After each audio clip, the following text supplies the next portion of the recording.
გამარჯობათ, მოგესალმებით. ეხლა გადავიღოთ ახალი ვიდეო გაკვეთილი. ეს არის შენმასურვილმადამლია, სქემას მოვაყოლებ თავისთავად.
ესე იგი, რაც შეეხება რითმას, ჩვეულებრივი რითმა,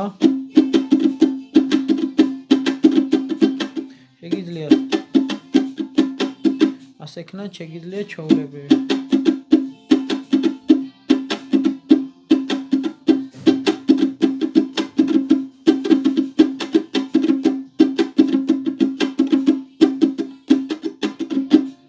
კარგით, ეხლა დაგემშვიდობებით და